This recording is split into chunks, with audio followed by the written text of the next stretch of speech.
উপস্থিতি আজকে যারা আমাদের এই শ্রমিক অধিকার পরিষদের ডাকে আজকে যারা পাটকল শ্রমিকদের পাশে দাঁড়িয়েছেন তাদেরকে আন্তরিক ধন্যবাদ এবং শুভেচ্ছা জানাই। আপনারা ইতিমধ্যেই ব্যানারে দেখেছেন আজকে আমরা কোনো রাজনৈতিক দাবি দেওয়া নিয়ে কথা বলতে আসি নাই। আমরা নির্যাতিত নিপীড়িত হয়ে বিচার চাইতে আসি নাই। আজকে আমরা শ্রমিকদের জীবন বাঁচানোর তাগিদে, দেশের শিল্প রক্ষা করার তাগিদে, দেশের অর্থনৈতিক সমৃদ্ধির স্বার্থে আজকে আমরা রাজপথে এসে দাঁড়িয়েছি। কাজে আমরা প্রত্যাশা করি এরকম জনসম্পৃক্ত বিষয়ে, জনগণের দাবিতে, দেশের অর্থনীতির প্রশ্নে দল মত নির্বিশেষে সকলের একইভাবে রাজপথে সোচ্চার হওয়া উচিত।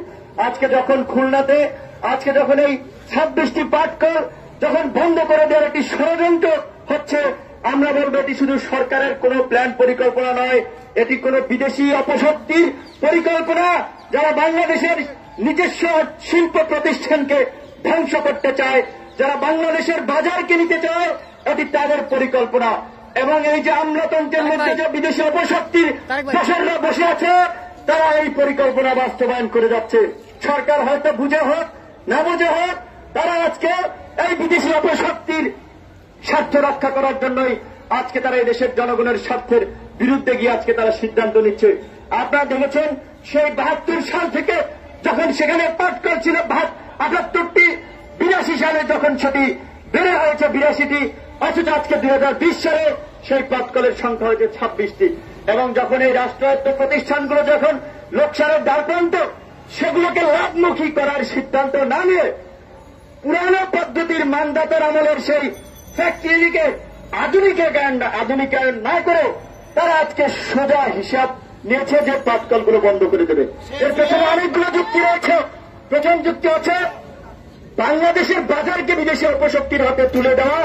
দ্বিতীয় যুক্তি হচ্ছে এই যে সংসদে আপনারা দেখেছেন যে ব্যবসায়ীদের প্রাধান্য, 61% সংসদ সদস্য তারা ব্যবসায়ী। এই ব্যবসায়ী সংসদ সদস্যদের হাতে সরকারি ওই যে পাটকলের যন্ত্রপাতি বেচা তারা তাদের হাতে তুলে দেবে, জায়গা জমিন তুলে দেবে, এর নামে একটা হরিলুটের আয়োজন করেছে সরকার। কারণ এই সরকার শুরু থেকে আমরা দেখে আসছি 2009 সাল থেকে যখন ক্ষমতায় আছে, তাদের নেতা কর্মীরা একের পর এক হরিলুটের আখড়া বানিয়েছে দেশকে। একজন ছাত্রলীগের নেতা 2000 কোটি টাকা পাচার করে। তো তাহলে চিন্তা করেন আজকে সরকারের অবস্থাটা কি। আজকে মাত্র প্রায় 200-250 কোটি টাকা ধরেন পার ইয়ারে এভারেজ যদি লস হয়, এক গণভবনের পেছনে প্রায় 500 কোটি টাকার বাজেট থাকে। সেখানে পাটকলগুলো আধুনিকীকরণ করার জন্য কেন 500 কোটি টাকার একটা বাজেট দেওয়া হয় না, যেখানে 26,000 কিংবা 57,000 শ্রমিক নয়, আমি মনে করি সেখানে যে শ্রমিকদের পরিবারের উপরে যে নির্ভরশীল জনসংখ্যা, তাদের সংখ্যা মিলিয়ে প্রায় 1 কোটির মতো পরিবারের জীবন জীবিকার সংশ্লিষ্টতা রয়েছে। অথচ সরকার সেই সিদ্ধান্তটা নিচ্ছে না। এটা কোনো সরকার প্রধান আন্দোলন নয়, এটা কোনো রাজনৈতিক স্বার্থের আন্দোলন নয়, দেশের স্বার্থে, দেশের জনগণের স্বার্থে। আজকে ভারত পেঁয়াজ বন্ধ করে দেয়, তখন বিমানে করে, কার্গো বিমানে করে পেঁয়াজ আনতে হয়। দেশের মধ্যে 50 টাকার পেঁয়াজ এক লাফে 250 টাকা হয়ে যায়। অথচ এই সরকার বাংলাদেশের কৃষকদেরকে যদি সঠিকভাবে তাদেরকে যদি মনিটরিং করে, তাহলে আমরা কিন্তু পেঁয়াজ কিন্তু নিজেরাই উৎপাদন করে স্বয়ংসম্পূর্ণ হতে পারি। আপনি দেখেছেন বন্ধুগণ, যখন আমাদের কৃষকরা পেঁয়াজ উৎপাদন করে, তখন এখানে বিদেশি সেই ভারতের পেঁয়াজের কারণে তখন আমাদের কৃষকরা দাম পায় না। যখন আমাদের কৃষকরা উৎপাদন বন্ধ করে দেয় লসের কারণে, তখন ভারতীয়রা আমাদের সাথে গেম খেলে। সরকারের কোন এনে পলিসি নাই। পলিসি থাকবে কিভাবে? সরকারের কোন পলিসি নাই। তাদের পলিসি একটাই, আমৃত্যু ক্ষমতায় থাকা। চীনের মতো কমিউনিস্ট পার্টি যেমন ক্ষমতা আছে, শি জিনপিং জিন্দাবাদ, বাংলাদেশ শাসক দ্বারা একজনীয় শাসন ব্যবস্থা কায়েম করতে চায়, যেখানে সবাই স্লোগান চলবে আওয়ামী লীগ জিন্দাবাদ। মসজিদ মাদ্রাসা সচিবালয় বলেন, পায়খানা মানে শৌচাগার বলেন, সব জায়গায় লেখা থাকবে শেখ হাসিনার অবদান, বাংলাদেশের উন্নয়ন, এই স্লোগান লেখা থাকবে। আমাদের বঙ্গবন্ধু কন্যার প্রতি শ্রদ্ধা রয়েছে, বঙ্গবন্ধুর প্রতি সম্মান রয়েছে। তাই বলে এই যে রাজনীতির নামে যে অপরাজনীতি, একটা বিশ্ববিদ্যালয়ের ধর্মের কাগজপত্র, সচিবালয়ের কাগজপত্র, সেখানে একটা ব্যক্তি পূজার নকশা তারা এঁকেছে যে ঘরে ঘরে বিদ্যুৎ শেখ হাসিনার উদ্যোগ, কি আবার শিক্ষা নিয়ে গর্বদেশ শেখ হাসিনার বাংলাদেশ। তাহলে এই যে মানুষ আমরা কি বানের চলে ভেসেছে যে আমাদের বাংলাদেশ নয়? 30 লক্ষ শহীদ পিঠে রক্ত দিয়ে যে স্বাধীন করেছে তাদের বাংলাদেশ নয়? 2 লক্ষ ভাবন যে তাদের সম্মান হারিয়েছে তাদের বাংলাদেশ নয়? কাজী যারা এই দেশকে ব্যক্তি পূজার দেশ বানাতে চায় তাদের বিরুদ্ধে আমাদেরকে রুখে দাঁড়াতে হবে। গণতন্ত্রের নামে যারা পরিবর্তনটাকে প্রাতিষ্ঠানিক রূপ দিতে চায় পরিবর্তনকে বিরুদ্ধে চরম আঘাত করতে হবে। একটা দলের মধ্যে যদি গণতন্ত্র না থাকে তাহলে তারা দেশে কিভাবে গণতন্ত্র দেবে? একটা দলের সভাপতি সেক্রেটারি চেয়ারপারসন হিসেবে যারা 30-35 বছর ধরে ক্ষমতা আটকে রাখে তারা দেশের ক্ষমতা পেলে আটকে রাখবে, এটাই তো স্বাভাবিক, এবং তারা সেটাই করে যাচ্ছে। হাজার হাজার মানুষকে গুম খুম করে, মানুষকে দমন পীড়ন করে তারা আজকে ক্ষমতায় থাকাকে পাকাপোক্ত করে যাচ্ছে। কাজী বন্ধুগণ, আমরা বলবো আজকে যদি আমাদের যে অর্থনৈতিক প্রবৃদ্ধির যে অন্যতম খাতগুলো দেখেন, আজকে গার্মেন্টস শিল্প বাংলাদেশের অন্যতম কম্পিটিটর ভারত, তারা বাংলাদেশকে নানাভাবে বিশ্বে নেতিবাচকভাবে তুলে ধরে। গার্মেন্টস খাত আজকে খুবই নাজুক অবস্থা। আমাদের যে চিংড়ি রপ্তানির আয় খাত ছিল সেটিও আজকে ওইভাবে খুব ধ্বংসের দ্বার প্রান্তে। আজকে যে পাট শিল্প আপনারা যদি দেখেন, পেপার পত্রিকাগুলো যদি পড়েন, যে সময় বাংলাদেশে রাষ্ট্রায়ত্ত 26টি পাটকল বন্ধ হচ্ছে, সেই সময়ে ইন্ডিয়াতে নতুন নতুন পাটকল উৎপাদন হচ্ছে। তারা কিন্তু আমাদের মার্কেটগুলো ধরে নিচ্ছে। আর যে বর্তমান ভারতের তাবেদার সরকার আছে, হিন্দুস্তানের গোলাম সরকার আছে, তারা বাংলাদেশের অর্থনীতি কিংবা বাংলাদেশের জনগণের কথা চিন্তা নয়, তারা চিন্তা আছে যে দাদাদেরকে খুশি করে ক্ষমতায় থাকতে হবে। কাজেই বাংলাদেশ ধ্বংস হয় হোক, পাট শিল্প যায় যাক, চামড়া শিল্প যায় যাক, যা যায় যাক, আমার ক্ষমতার চেয়ার চাই। কাজে এই জন্য বলছি বন্ধুগণ, সরকার যদি লাইনে না আসে তাদেরকে লাইনে নিয়ে আসার জন্য আজকে জনগণকে রাজপথে নেমে আসতে হবে। এই যে ফ্লাইওভার, চোখের সামনে ফ্লাইওভার, এই ফ্লাইওভার উন্নয়নের গল্পটা আইয়ুব খান শুনিয়েছে। কমলাপুর রেল স্টেশন আইয়ুব খান করেছিল, আইয়ুব খান টিকতে পেরেছে? পারেনি। এরশাদ অনেক উন্নয়ন করেছে, এরশাদের সময় অনেক উন্নয়ন হয়েছে, সড়ক মহাসড়ক গুলো। এরশাদ টিকতে পেরেছে? টিকতে পারেনি। এইভাবে প্রত্যেকটি স্বৈরাচার সরকারই নিয়ন্ত্রিত গণতন্ত্রকে নিয়ন্ত্রণ করে, সংকুচিত করে, তারা জনগণকে উন্নয়নের ভুলে আউড়ে ক্ষমতায় থাকতে চেয়েছে। কিন্তু আমরা বলবো যে তারা নিষ্ঠুরভাবে তাদের পতন হয়েছে। কিন্তু আমাদের দুর্ভাগ্য, সে 90-এর স্বৈরাচার যারা আখ্যায়িত হয়েছিল, জনগণের রক্তের উপর দিয়ে যাদের পতন হয়েছিল, সেই স্বৈরাচাররা আজকের অবৈধ সংসদে গৃহপালিত বিরোধী দল। কাজে এই যে আগে সেই 90-এর স্বৈরাচার আর বর্তমানের স্বৈরাচার, স্বৈরাচার মিলে পরিণত হয়েছে মহা স্বৈরাচার। তারা এখন দেশের স্বার্থ দেখে না, জনগণের স্বার্থ দেখে না। সমস্ত সাংবিধানিক প্রতিষ্ঠানগুলোকে দলীয়করণ করে তাদের অথর্ব লোকদের মাধ্যমে আজকে বাংলাদেশকে একটি অকার্যকর রাষ্ট্রে পরিণত করেছে। বন্ধুগণ, আপনারা দেখেন বিশ্ববিদ্যালয়গুলোর দিকে তাকান, যারা জাতি বা সমাজ গড়ার কারিগর, সমাজ গড়ার মেরুদণ্ড, বিশ্ববিদ্যালয়ের ভিসি পদসি হওয়ার জন্য শ্রমিক লীগের সুপারিশ লাগে। চিন্তা করতে পারেন? আজকে আমার বলেছে যে আজকে পুলিশকে প্রমোশন দেওয়া হয়। নিরাপদ সড়ক আন্দোলনের ছাত্রদের উপরে কারা হামলা চালিয়েছিল, ছাত্রদের যৌক্তিক দাবি দেওয়া কুসংস্কার আন্দোলনে কারা আসামি ধরেছিল, সেখানে দমন পীড়ন চালিয়েছিল। এটা শুধুমাত্র কুসংস্কার নিরাপদ সড়ক আন্দোলনের ঘটনা নয়। আলোচিত সমালোচিত কুখ্যাত প্রদীপ দাসকে তো আপনারা চিনেন নিশ্চয়ই। সেই প্রদীপের ভিডিও ভাইরাল হয়েছে। 90% মুসলমানের দেশে এই প্রদীপ জানোয়ার মসজিদে গিয়ে হামলা করেছিল। চিন্তা করতে পারেন, 90% মুসলমানের দেশে তারা মসজিদে গিয়ে হামলা করেছিল, এবং সেগুলোই ছিল তাদের প্রমোশনের অস্ত্র। সরকার সেই কর্মকাণ্ডে সন্তুষ্ট হয়েছে, তাদেরকে পদোন্নতি দিয়েছে। এবং সেই প্রদীপ কি করেছে, আরো ওই আপনার সেই টেকনা বেরিয়েতে একাই 200 জনকে মেরে দিয়েছে। তার বিরুদ্ধে কেউ ব্যবস্থা নেয়নি, কারণ তার কাছে দাদারা রয়েছে। সেই দাদারা কারা আপনাদের আর বলার প্রয়োজন নাই মনে করি। প্রথম আলোতে একটি তদন্ত রিপোর্ট দিয়েছে প্রদীপের বিষয়ে, মেজর সিনহা হত্যাকাণ্ড নিয়ে। আপনারা সেখানে দেখেছেন এই প্রদীপ সিনহাকে খুন করে ইন্ডিয়ান দূতাবাসের সাথে যোগাযোগ করেছিল। আমরা বন্ধুগণ বারবার বলেছি, একজন অসীম লেভেলে যদি ইন্ডিয়ানদের প্রাধান্য থাকে তাহলে বাংলাদেশের কোন সেক্টরে নাই তারা চিন্তা করেন।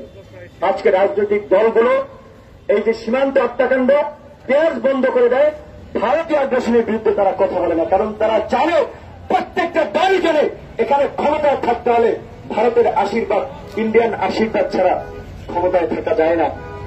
সে কারণেই তারা আজকে এগুলো দেখে চুপচাপ আছে।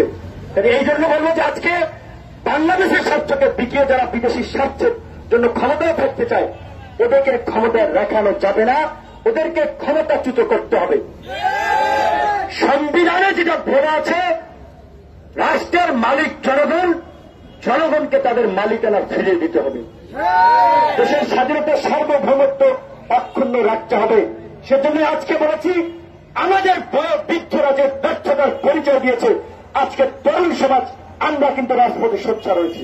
আজকে দেখেছেন এত নির্যাতন নিপীড়ন, যেখানে রাজনৈতিক দলগুলো এই নির্যাতন নিপীড়নের কাছে সারেন্ডার করে বসে আছে, সেটা আমরা ছাত্র অধিকার পরিষদ, যুব অধিকার পরিষদ, শ্রমিক অধিকার পরিষদ কিংবা প্রবাসী অধিকার পরিষদের নেতৃবৃন্দ কিন্তু সোচ্চার ভাবেই তারা প্রতিবাদ করে যাচ্ছে। কিছুদিন আগেই তো পুলিশ লীগ, আমাদেরকে পুলিশ বলবো না, পুলিশ রয়েছে যারা জনগণের সেবা করে। ওই যে কিছু ভাইরা দাঁড়িয়ে আছে না, তারা জনগণের জন্য দাঁড়িয়ে আছে। কিছুদিন আগে আমরা যে গত পরশুদিন যে গণ পদযাত্রা করেছি, পুলিশ বলেছে ভাই আমরা আপনাদেরকে সহযোগিতা করব, তারা পুলিশ। কিন্তু সেদিন ওই রংবাজারের কুখ্যাত ডিসি সাজ্জাদুর রহমান, আমরা তো মনে করি ওই প্রদীপ সঙ্গের লোক কিনা খুঁজে দেখা দরকার, কারণ তার আচরণ ছিল প্রদীপদের মতো একজন ছাত্র নেতা। ঢাকা বিশ্ববিদ্যালয়ের ইতিহাসে 28 বছর পর অনুষ্ঠিত নির্বাচনে ছাত্র নেতা, ছাত্রদের প্রত্যক্ষ ভোটে নির্বাচিত ছাত্র নেতা আমাদেরকে জঙ্গি জামাত শিবির বলে আখ্যায়িত করে সেদিন তারা চাকু নিয়ে, পিন নিয়ে, রড নিয়ে, লাঠিসোঁটা নিয়ে হামলা করেছিল এই কুখ্যাত ডিসি সাজ্জাদুর রহমানের নেতৃত্বে। আমরা বলতে চাই, ডিসি হোক, এসপি হোক, ওসি হোক, এদেশে কোন ইন্ডিয়ান হিন্দুস্তানের দালালের কোন ঠাঁই হবে না। যারা এদেশের জনগণের বিরুদ্ধে গিয়ে কাজ করবে, যারা জনগণের স্বার্থের পরিপন্থী হিসেবে কাজ করবে, তাদের বিরুদ্ধে আমরা রুখে দাঁড়াবো। বন্ধুগণ আপনারা আছেন, আপনাদেরকে রুখে দাঁড়াতে হবে। আমরা বলেছি পুলিশের মধ্যে এই ওসি প্রদীপদের সংখ্যা কত? নগণ্য।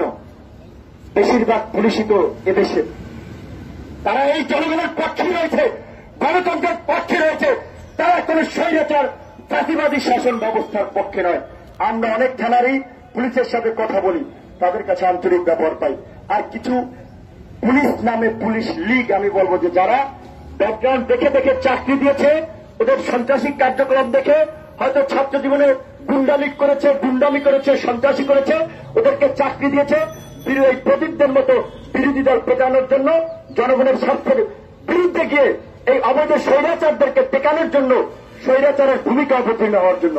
কাজী বন্ধুগণ, আমরা সেই সব পুলিশদের প্রতি হুঁশিয়ারি উচ্চারণ করে দিতে চাই, বাংলাদেশে জনগণের স্বার্থের বিরুদ্ধে যদি গিয়ে আপনারা কাজ করেন, কাঁধে হাতে বন্দুক থাকলেও কিন্তু রক্ষা পাবেন না। আপনাদের সাথে তো আমাদের কোনো বিরোধ নাই। আমার মা বাবা, আমার আত্মীয় স্বজন এখানে যারা, তাদেরই তো আত্মীয় স্বজন ভাই বোন, কেউ পুলিশে চাকরি করে, কেউ সেনাবাহিনীতে চাকরি করে। আপনারা থাকবেন জনগণের পক্ষে, দেশের অত্যন্ত প্রহরী, সমাজের আইন শৃঙ্খলা রক্ষার স্বার্থে নিয়োজিত থাকবেন। আপনারা কেন ছাত্রদের উপরে হামলে পাবেন, শকুনের মতো আক্রমণ করবেন? কাজে আমরা একটা কথা বলছি, আজকে শ্রমিক অধিকার পরিষদ যে সাহসিকতার পরিচয় দিয়েছে, আজকে পাটকল রক্ষার আন্দোলনের দাবিতে তারা রাজপথে নেমেছে। আমরা শ্রমিক নেতা আব্দুর রহমানের নেতৃত্বে বাংলাদেশ শ্রমিক অধিকার পরিষদ সামনের দিনগুলোতে শ্রমিকদের অধিকার আদায়ে তারা দুর্বার আন্দোলন করে চলবে। ওই যে রাজনৈতিক দলের ভারতবাদী শ্রমিক সংগঠনগুলো রয়েছে, যারা আন্দোলন করে, আন্দোলন একটা করে টাকা পয়সা খায়, ভারতবাদী রাজনীতি করে, সেই ভাণ্ডদেরকে পরিত্যাগ করতে হবে। আজকে পাটকল বন্ধ হচ্ছে, কোথায় শ্রমিক লীগ, কোথায় শ্রমিক দল আছে? নাই। কিছু সংগঠন খুলনে আন্দোলন করতেছে, শ্রমিক নেতাদেরকে তুলে নিয়ে যাওয়া হয়েছিল, গ্রেপ্তার করা হয়েছিল। আমরা পাটকল শ্রমিকদের হয়রানির তীব্র নিন্দা এবং প্রতিবাদ জানাই এবং আমরা বলতে চাই, খুলনা আন্দোলনরত শ্রমিক ভাইদেরকে আপনাদের সাথে বাংলাদেশ ছাত্র অধিকার পরিষদ, যুব অধিকার পরিষদ, শ্রমিক অধিকার পরিষদ রয়েছে। আপনারা আপনাদের দাবি আদায়ের জন্য অটুট থাকেন। ইনশাআল্লাহ এই দাবিতে আশা করি আওয়ামী লীগ, বিএনপি, জামাত, জাতীয় পার্টি, বাম সংগঠন, ডান সংগঠন, দলমত নির্বিশেষে সবাই খুলনা পাটকল শ্রমিকদের পাশে দাঁড়াবেন। কারণ এটি আমার আপনার ব্যক্তিগত স্বার্থ নয়, এটি একটি জাতীয় স্বার্থ। দেশে আজকে একটার পর একটা অঘটন ঘটছে, অনেকগুলো ঘটনা পরিকল্পিতভাবে ঘটানো হচ্ছে কিছু কিছু অপকর্মকে আড়াল করার জন্য। ওইদিকে খুলনাতে ভোলাতে আপনার গ্যাস ক্ষেত্র দিয়ে দিচ্ছে বিদেশি কোম্পানিকে, একেবারে নামে মাত্র হাজার হাজার কোটি টাকা সেখানে লুটপাট হচ্ছে।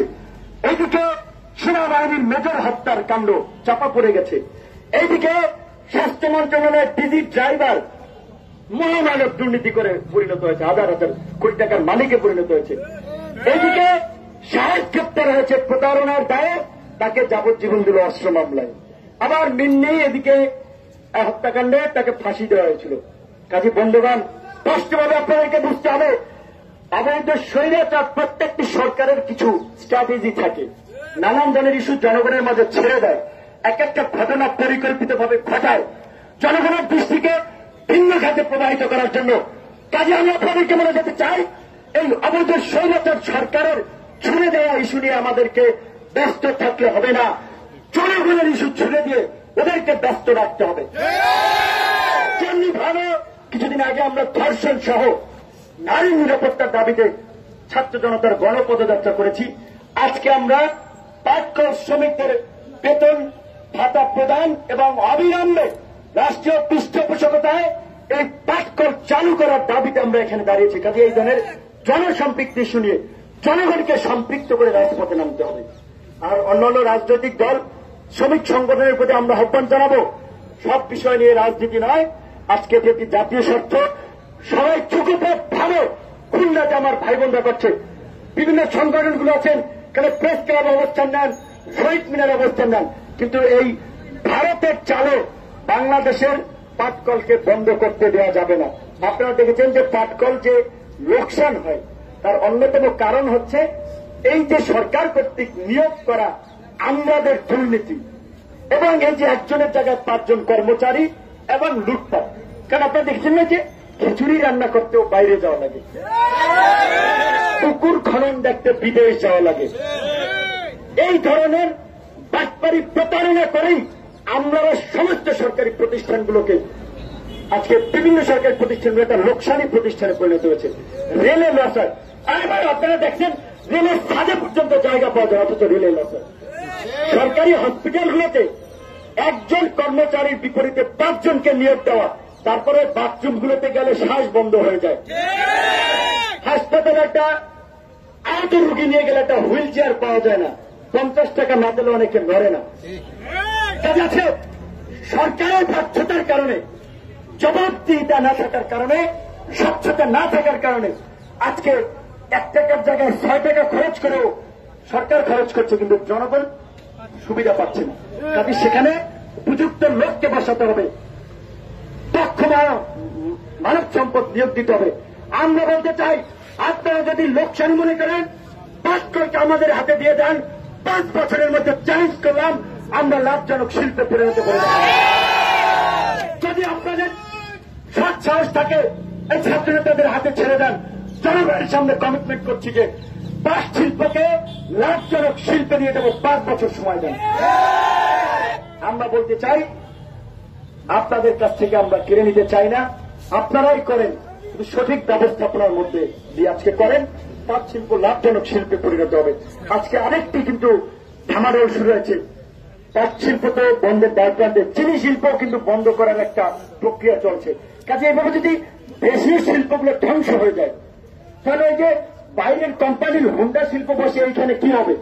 মোবাইল কোম্পানিতে সেখানে তো বড় বড় ইঞ্জিনিয়ার বিশেষজ্ঞরা আসবে বাইরে থেকে, আমার দেশের জনগণের তো ওইভাবে কর্মসংস্থান হবে না সেখানে। তাহলে সরকারের প্রতি অনুরোধ থাকবে, ডোমেস্টিক গ্রোথ বা আভ্যন্তরীণ উৎপাদনের প্রতি জোর দিতে হবে। আজকে করোনার কারণে সারা বিশ্বের অর্থনীতি কিন্তু একটা সংকটের মুখে পতিত হয়েছে।